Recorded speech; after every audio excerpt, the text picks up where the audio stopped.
الله أكبر الله أكبر الله أكبر الله أكبر الله أكبر الله أكبر الله أكبر الله أكبر كبيرا والحمد لله كثيرا وسبحان الله بكرة وأصيلا لا إله إلا الله وحده لا شريك له له الملك وله الحمد يحيي ويميت وهو على كل شيء قدير نحمده ونستعينه ونعوذ بالله من شرور أنفسنا ومن سيئات أعمالنا نصلي وسلم على نبينا وحبيبنا وقدواتنا محمد وعلى آله وصحبه أجمعين فيا عباد الله اتقوا الله وقال الله في القرآن أعوذ بالله من الشيطان الرجيم بسم الله الرحمن الرحيم شهر رمضان الذي أنزل فيه القرآن هدى للناس وبينات من الهدى والفرقان فمن شهد منكم الشهر فليصمه ومن كان مريضا أو على سفر فعدة من أيام أخرى يريد الله بكم اليسر ولا يريد بكم العسر ولتكملوا العدة ولتكبروا الله على ما هداكم ولعلكم تشكرون الله أكبر الله أكبر الله أكبر ولله الحمد. Jemaah salat Idul Fitri yang dimuliakan Allah,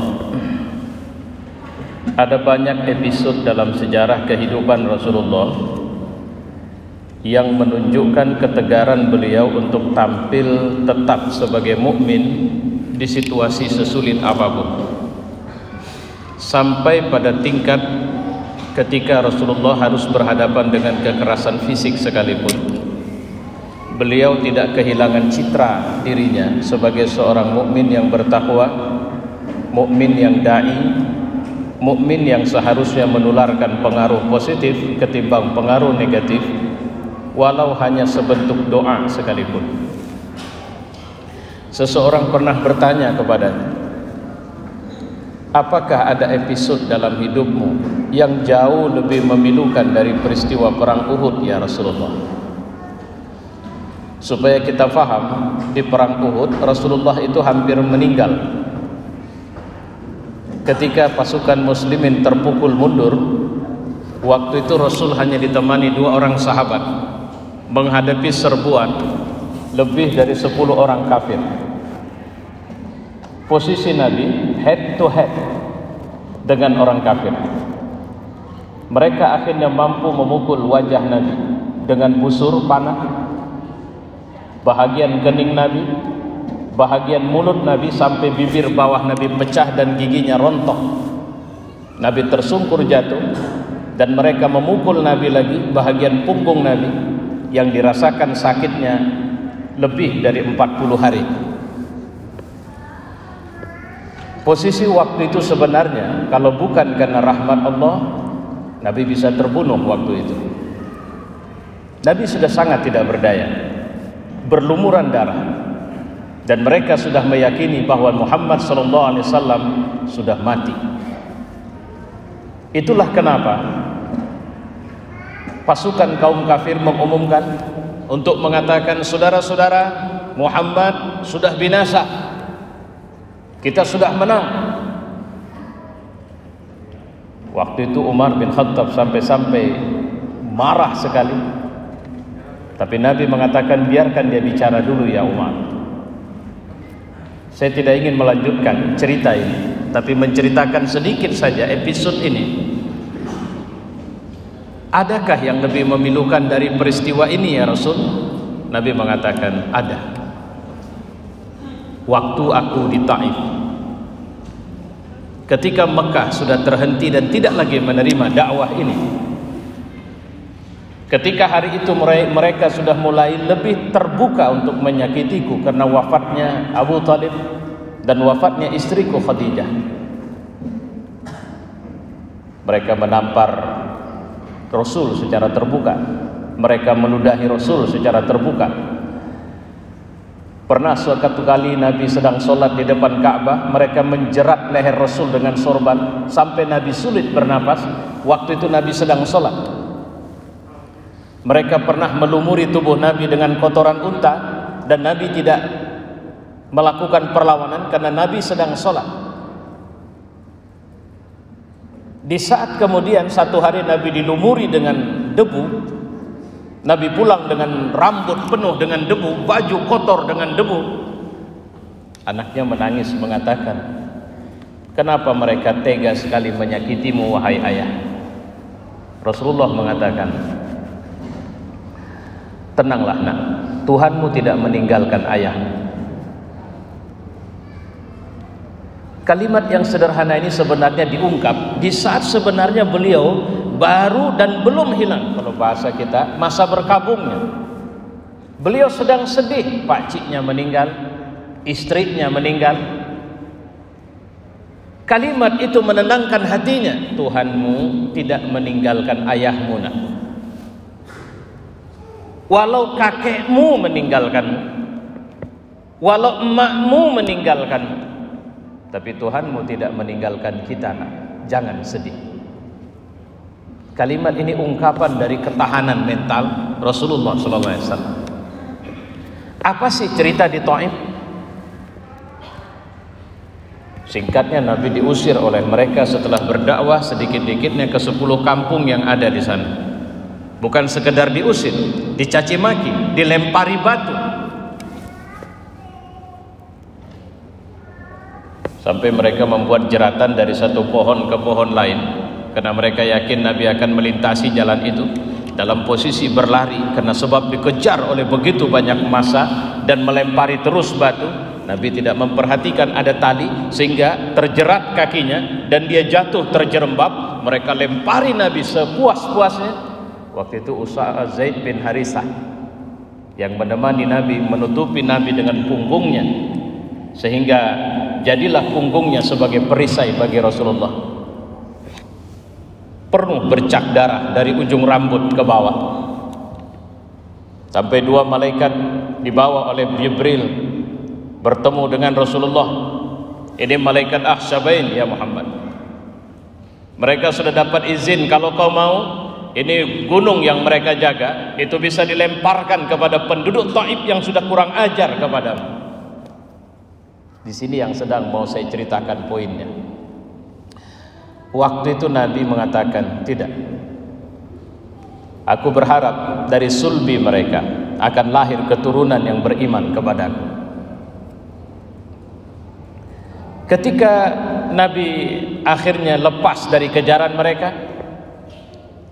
saya pikir wajar sekali kalau Nabi berdoa, ya Allah hancurkan mereka, binasakan mereka, habisi mereka.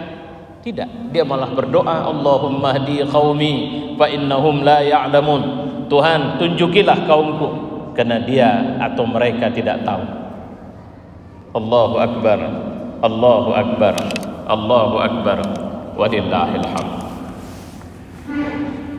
Saudara-saudara, hari ini kita berhadapan dengan fakta yang selalu membuat kita tidak tenang di hati. Menjadi muslim sekarang sudah berkembang analogi atau propaganda, semakin kita soleh, semakin kita taat, semakin kita kuat mengikut kepada syariat, maka semakin radikal, semakin ekstrem, semakin anti NKRI, semakin kurang ajar kita. Itu propaganda mereka. Betapa kurang ajarnya mereka sebenarnya kepada kita. Seenaknya mereka mencaci maki Nabi Rasulullah SAW. Dalam bulan Ramadan kemarin ada orang yang memplesetkan Nabi dengan kata babi. Ada perempuan iblis yang kemudian menceritakan perilaku salatnya umat Islam dengan cara-cara yang amat sangat menjijikkan. Dan bahkan kita menghadapi satu hal yang kemudian membuat kita tanda tanya terkait dengan peristiwa wabah COVID-19. Kenapa kegiatan-kegiatan agama khususnya Islam selalu menjadi perhatian yang membuat mereka lebih curiga dengan keaktifan kita dalam beragama?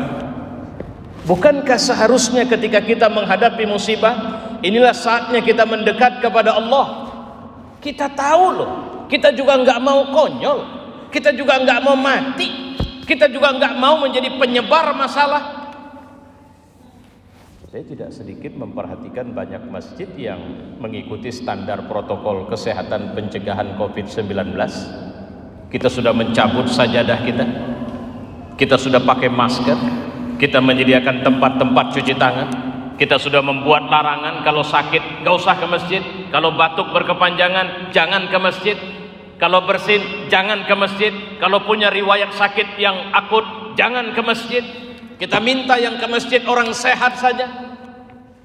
Tapi kenapa mereka memaksa kita juga untuk mengatakan tutup saja masjid kalian? Allahu Akbar, Allahu Akbar, Allahu Akbar, walillahil hamd. Saya terus terang menjadi sangat dilematis, karena saya juga tidak setuju dengan manusia mukmin yang konyol dengan mengatakan saya cuma takut sama Allah, saya tidak takut kepada corona. Mati juga Allah yang tentukan, kenapa harus takut? Dulu sering dengan canda saya bilang, orang yang begini harus rapid test di Asam Kumbang sana, lempar ke lubang buaya sana. Masih berani nggak dia bilang cuma takut sama Allah? Masih beranikah dia untuk terjun dan di tengah-tengah buaya itu dan meyakini bahwa kematian karena Allah, bukan karena buaya? Di posisi ini sebenarnya saya juga sering mengatakan, sampai pada tingkat yang paling sulit orang bertanya kepada saya, seperti sekarang kan banyak kampanye, sholatlah di rumah. Saya jujur, saya tertunduk, kalau boleh dibilang batin ini menangis. Protokol-protokol sholat id di rumah disebarkan kemana-mana.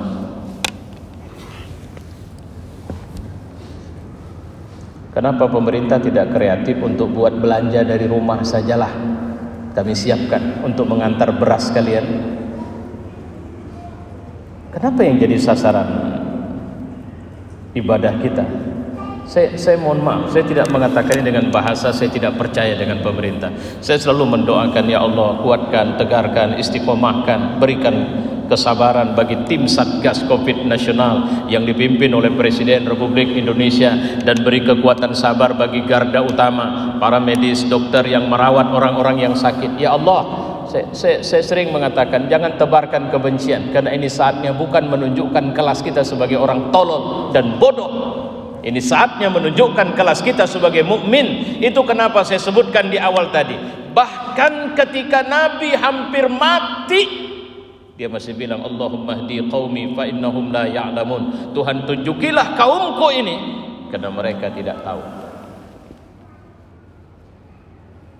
Maka saya mengatakan, hati-hati kalau begitu ada penumpang gelap nih, yang memang coba memisahkan kita dari akar keimanan kita. Saya juga nggak bisa terima kalau udah nggak usah peduli. Ngapain takut? Covid cuma binatang kecil. Kalau kita sembahyang, udah saya dengar itu kemarin, kalau kita sembahyang nggak akan sakit. Kok bisa begitu? Logikanya dapat dari mana itu? Persoalannya logikanya bukan begitu. Kita harus tawakal kepada Allah. Tawakal itu kayak mana? Nabi pernah ketika ada orang masuk masjid, kalau bahasa kita sekarang, sepeda motornya nggak dikunci. Nabi tanya, naik apa? Sepeda motor ya Rasul. Taruh mana? Luar. Kuncinya? Ya saya tinggal aja, saya tawakal sama Allah. Nabi bilang, mas balik. Kunci dulu, stangnya kunci, rodanya kunci. Kalau bisa seaman-amannya baru masuk masjid. Seaman-amannya menurut otakmu. Habis itu masuk masjid. Masuk masjid itu, itulah tawakal. Jadi bukan jogal, bukan goblok dalam beragama. Itu yang harus kita khawatiri. Allahu Akbar, Allahu Akbar, Allahu Akbar, walillahil hamd. Akhirnya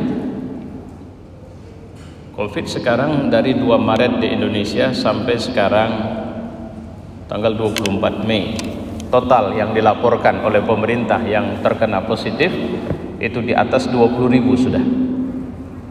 Kematian sudah hampir menembus angka 2.000. Dalam skala dunia ada 5 juta dari tidak kurang 7 miliar penduduk bumi yang sudah diyakini positif COVID. Dari 5 juta itu ada 300 sampai menjelang, sekarang saya pikir sudah 400-an ribu orang tewas. Ada apa sih? Kalau boleh dibilang ini pandemi yang paling meresahkan loh. Ada apa sih? Ini teori konspirasi. Ini Cina yang kurang ajar ini, kata Amerika. Cina bilang, enggak, kalian yang memang kirim virus ini kemari, kata Cina. Kita sempat bilang, ini azab Allah sama orang Cina karena kurang ajar sama orang Uighur Muslim. Sekarang orang yang bilang itu azab Allah sama orang Cina nggak dengar lagi saya ngomongnya di mana. Karena ternyata ini juga sudah menghantam kita. Saya lebih suka untuk mengatakan, merujuk kepada surat Al-Anfal ayat 25. Wattaqu fitnah la tusibanna alladhina zalamu minkum khassah wa'lamu annallaha syadidul iqab. Takutlah satu bencana yang tidak hanya menimpa orang zalim kalian saja. Allahu Akbar. Zalim di sebelah kanannya soleh. Jadi kalau bencana itu tidak hanya menimpa orang zalim, kalau begitu orang soleh juga kena. La tusibanna, tidak hanya menimpa, tidak hanya kena di mereka. Allahu Akbar. Siapa yang menimpakan? Allah. Kenapa bisa demikian? Dalam hadis-hadis yang dikumpulkan oleh Ibnu Katsir ketika menafsirkan ayat ini, salah satu yang paling saya ingat ketika Ummu Salamah mendengar Rasulullah mengatakan, in zaharatil ma'asi, kalau sudah terang-terangan kemaksiatan.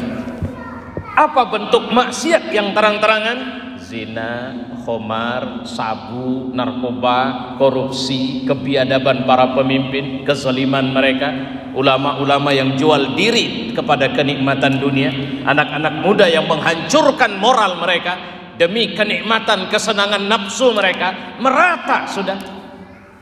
Laki-laki, perempuan, bukan suami istri, jalan berdua, pegangan tangan, pelukan. Kita lihat di pinggir jalan, kita mau ke masjid, mulut sudah nggak berani negur karena ngapain ngurusin mereka, yang penting saya lurus. Kenapa maksiat terang-terangan? Sederhana, karena orang soleh sudah takut marah kepada kemaksiatan. Ustadz, kita bukan takut, jadi kita ditakut-takutin, terus takut juga kan? Kita nggak berani lagi bilang, pakai pling, ini nggak benar nih yang pakai pling buat. Anak muda, tolong ya, jangan kurang ajar di sini. Kita nggak berani lagi. Daripada ngurusin orang, ngapain? In saharatil ma'asi, Allah akan menurunkan azab yang merata kepada kalian. Ummu Salamah tanya, bagaimana orang soleh? Apa nggak ada waktu itu ya Rasul? Apa jawaban Nabi? Ada. Lantas bagaimana nasib mereka? Mereka juga kena dari azab itu dan mereka mati. Cuma mereka akan ada dua kemungkinan, mereka diampuni Allah dan mereka akan mendapatkan ridha Allah setelah kematian mereka. Tapi mereka juga kena. Apa tanda kita kena sekarang?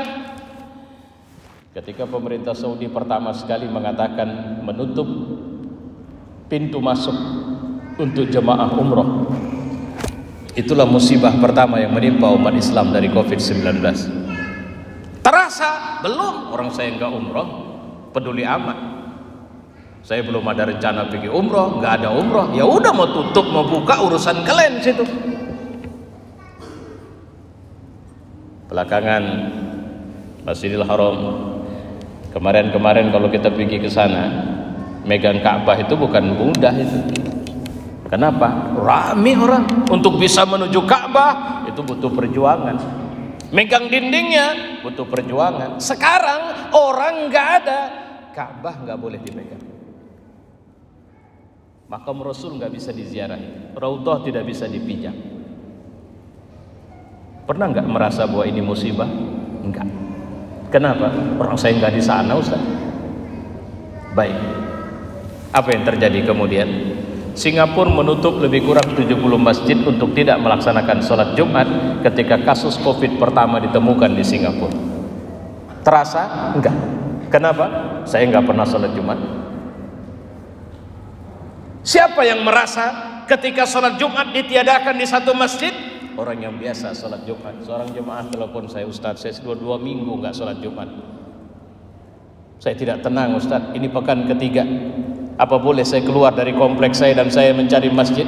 Saya bilang, pergilah. Kenapa saya bilang pergilah? Karena sebenarnya hatinya adalah iman. Di dalam hatinya ada iman. Dan dia tidak tenang ketika dia tidak bisa melaksanakan Jumat. Orang yang nggak pernah Jumatan peduli amat. Belakangan belum juga selesai masalah COVID ini, menerjang kita terus sampai kemudian sajadah-sajadah masjid kita angkat. Beberapa masjid melockdown masjidnya. Kemarin ada yang tidak sholat taraweh, yang kemudian siapa lagi yang diserang? Orang yang taraweh, tidak taraweh, ya orang yang taraweh, yang nggak taraweh nggak ada masalah. Masjid mau pakai taraweh mau tidak taraweh nggak ada masalah sama dia. Yang masalah kalau sempat hari raya diundurkan.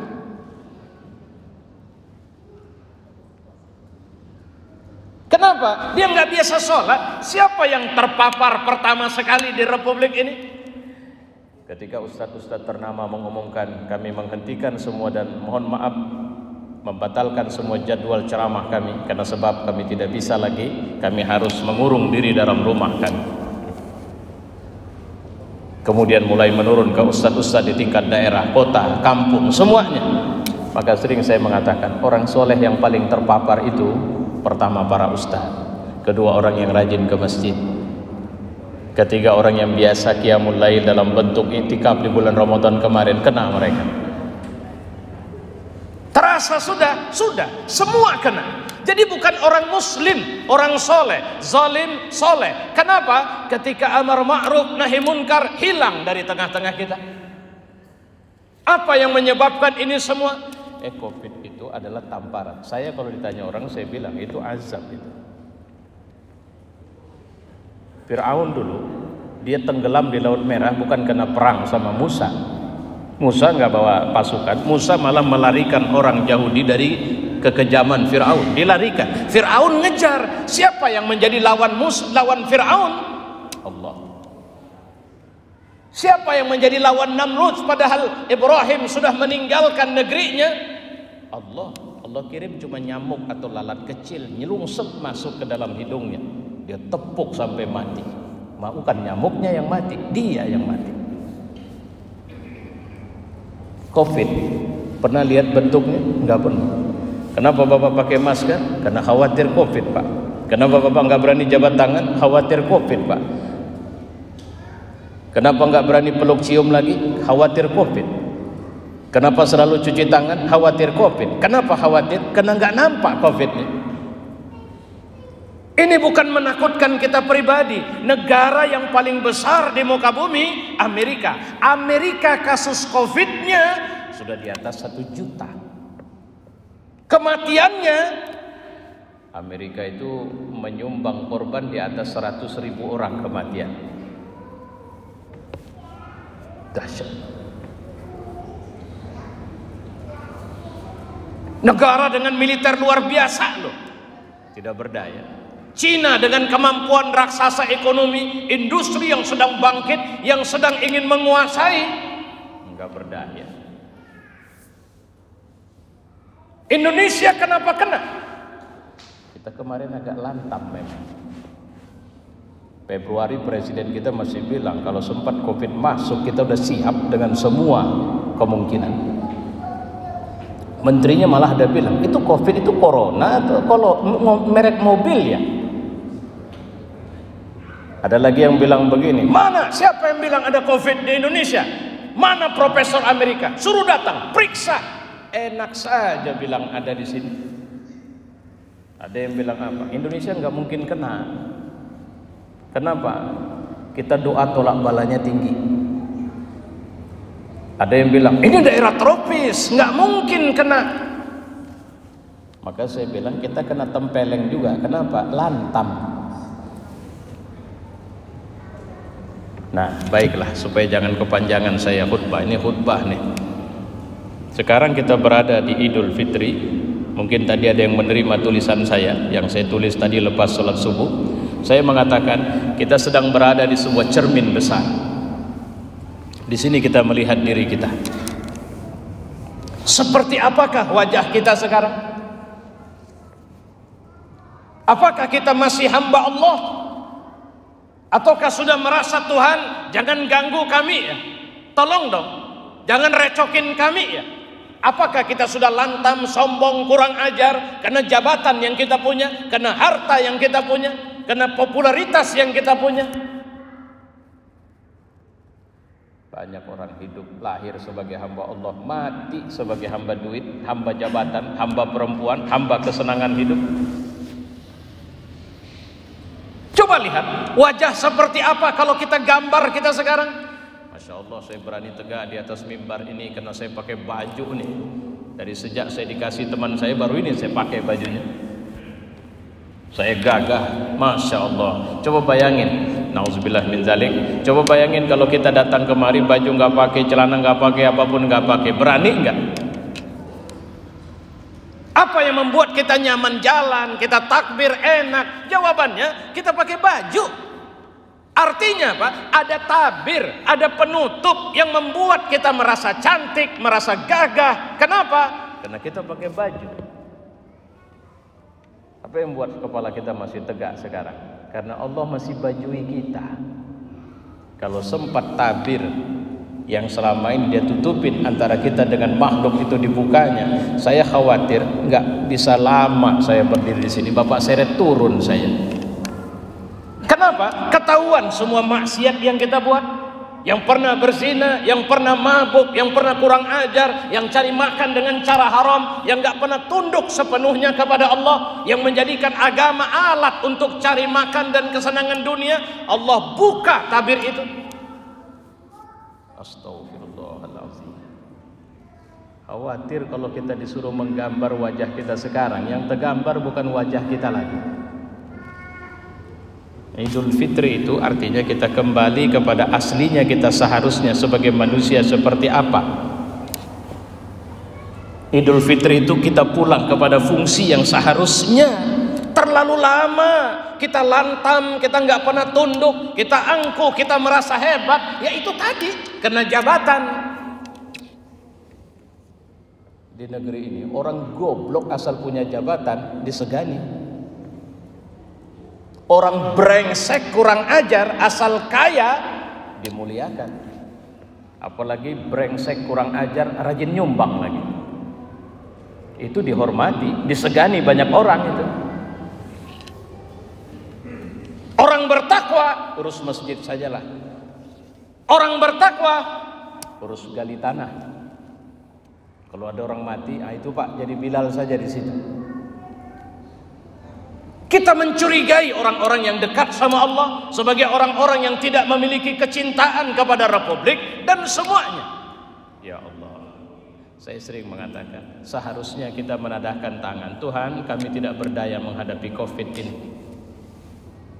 Kami yakin tidak ada peristiwa di muka bumi kecuali Kaulah, dan tidak luput dari ilmu. Kau berkuasa atasnya. Tak mungkin ini terjadi tanpa sepengetahuan. Kami menyerah kepadamu. Menyerahnya gimana lah? Mohon ampun kepada Allah. Menyerahnya gimana? Kita kemudian menyatakan tunduk kepada apa maunya Allah. Bukankah cuci tangan itu maunya Allah? Bukankah menjaga kebersihan? Syukur kita pakai masker sekarang. Kemarin kalau bersin, cemana cara bersin diajari dalam Islam? Cemana cara nguap? Cemana cara batuk? Bukankah sebenarnya kita sedang pulang kepada Islam ini? Maka wajar, tidak ada waktu dan tempat kecuali kita harus menyebutkan kalimat Allahu Akbar, Allahu Akbar, Allahu Akbar, La ilaha illallah, Wallahu Akbar, Allahu Akbar, walillahil hamd. Kau saja yang maha besar, kau saja yang layak disembah wahai Rabb, dan kau saja yang layak dipuji di sentoro semesta ini. Fa'tabiru ya ulil absar.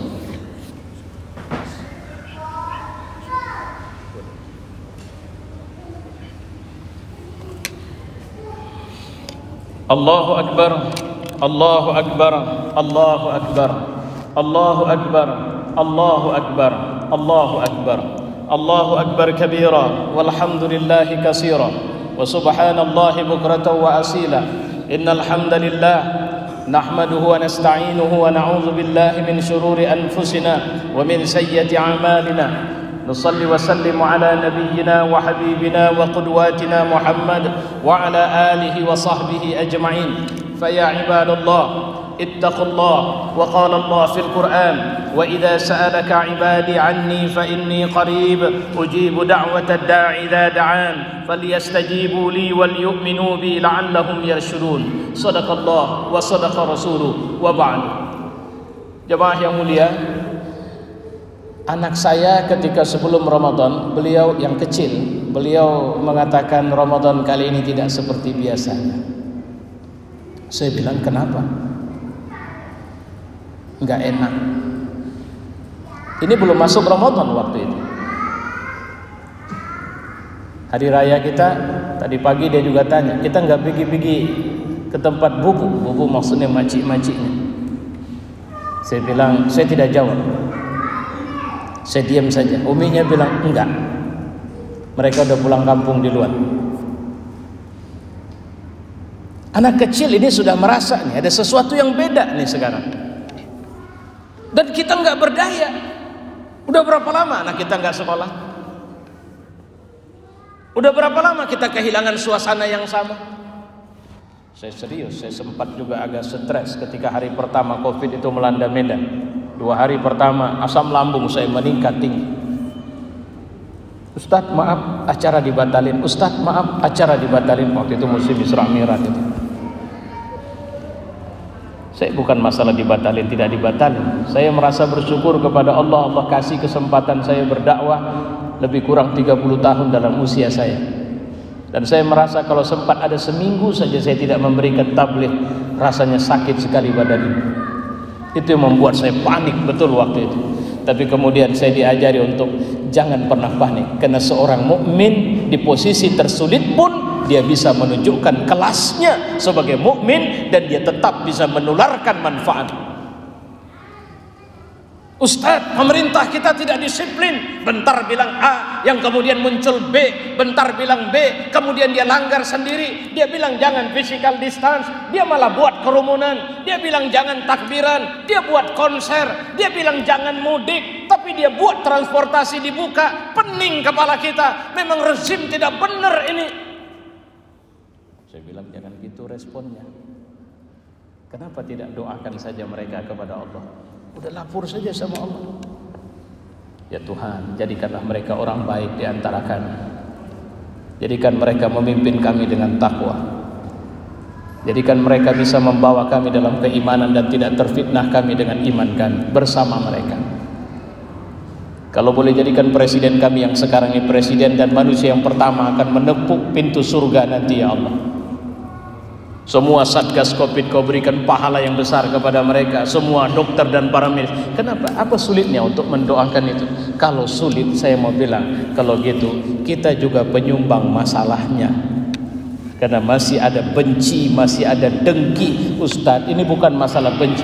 Iya, saya tahu kita marah dengan semua ini. Cuma apakah dengan marah bisa menyelesaikan masalah? Apakah gelap bisa menjadi terang dengan mencaci maki kegelapan?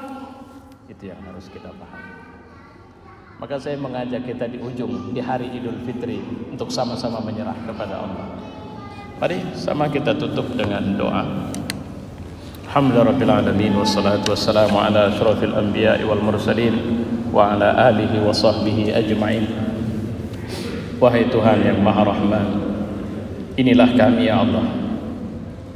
Kami baru saja menyelesaikan salat tunduk kepadamu. Kami berharap hati kami selalu diisi dengan cinta kepadamu. Ya Allah, kami bersyukur kepadamu, Kau masih memberi kami rezeki untuk hidup dan beriman kepadamu. Kau masih memberi rezeki kepada kami untuk bisa melakukan salat Id pada hari ini. Bukan tidak mungkin ini salat Id terpahit yang pernah kami rasakan dalam kehidupan kami.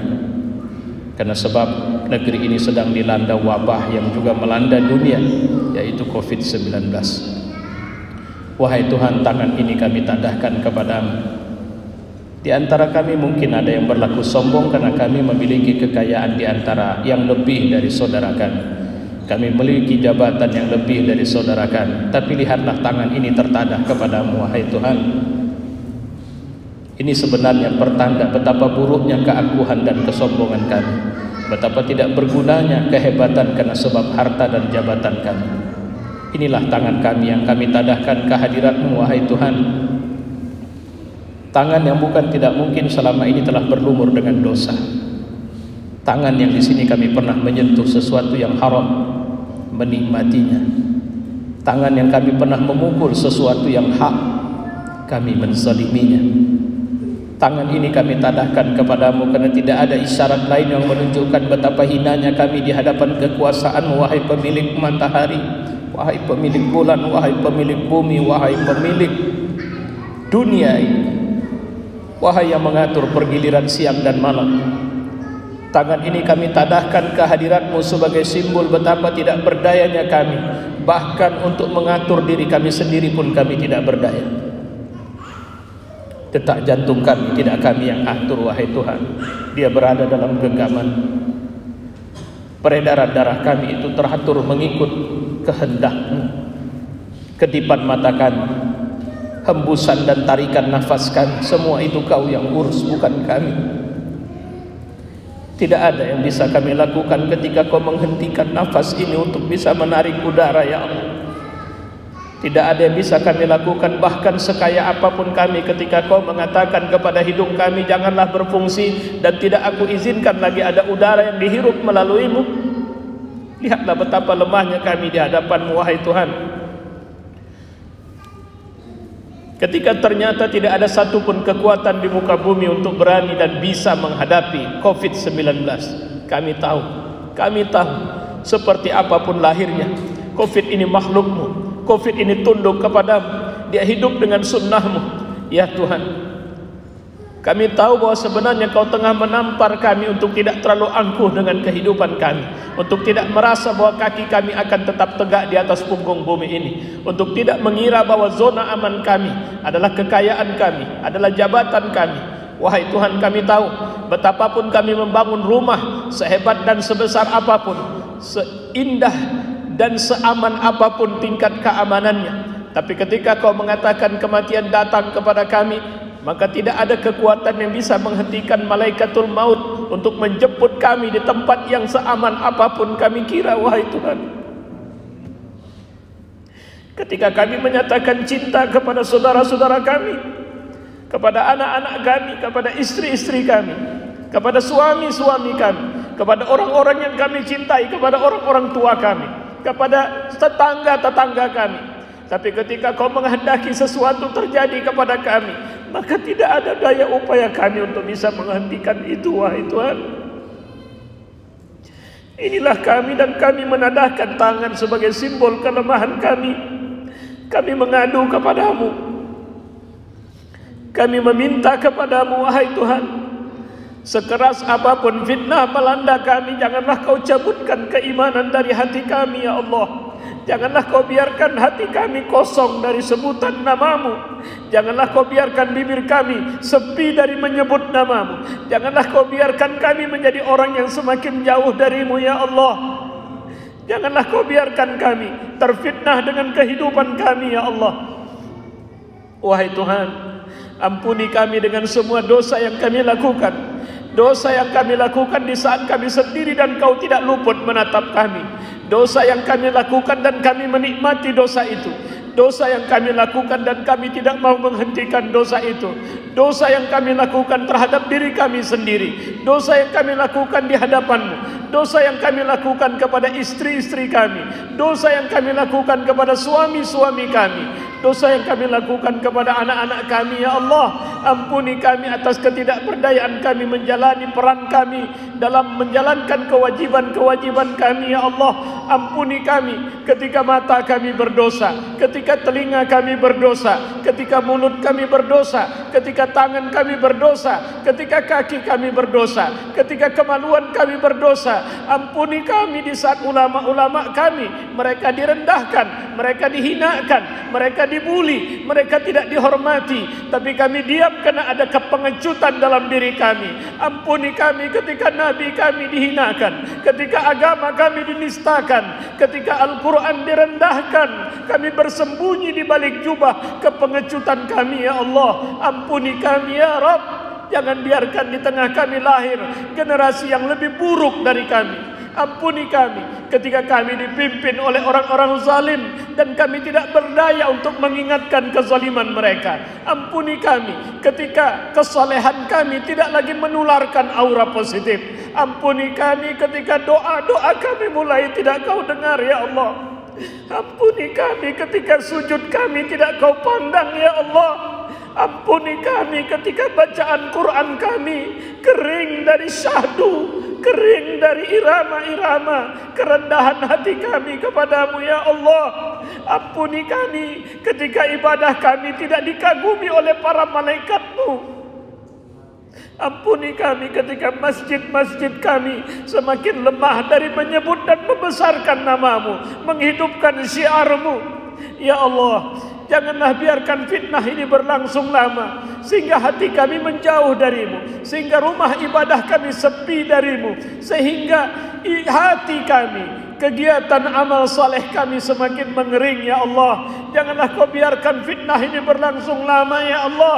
Angkatlah wabah ini dari kami ya Allah. Jikapun harus dengan menggantikan pemimpin-pemimpin buruk, maka tampilkanlah di tengah kami pemimpin-pemimpin yang saleh, ulama-ulama yang istiqamah, anak-anak muda yang iffah, umat yang kemudian tunduk dan takut kepadamu ya Allah. Wahai Tuhan, Ramadan telah berlalu meninggalkan kami ya Allah. Berikan kekuatan kepada kami agar ada waktu kami bisa merasakan Ramadan tahun depan ya Allah. Berikan kekuatan kepada kami agar kami bisa menjadi orang yang lebih saleh, lebih bertakwa ke depan ini ya Allah. Berikan kekuatan kepada kami agar hati-hati kami menyatu dalam mencintai-Mu ya Allah, dalam menegakkan agama-Mu ya Allah. Biarkan hati kami bersekutu untuk membela yang hak dan menumbangkan yang batil ya Allah. Allahumma dafa'anna al-ghalaa wal-wabaa wal-balaa wal-fahsyaa wal-munkar was-suyuf al-mukhtalifah والشدائد المهن ما ظهر منها وما بطن من بلدنا هذا خاصة ومن بلدان المسلمين عامة إنك على كل شيء قدير ربنا آتنا في الدنيا حسنة وفي الآخرة حسنة وقنا عذاب النار عباد الله الله أكبر الله أكبر الله أكبر ولله الحمد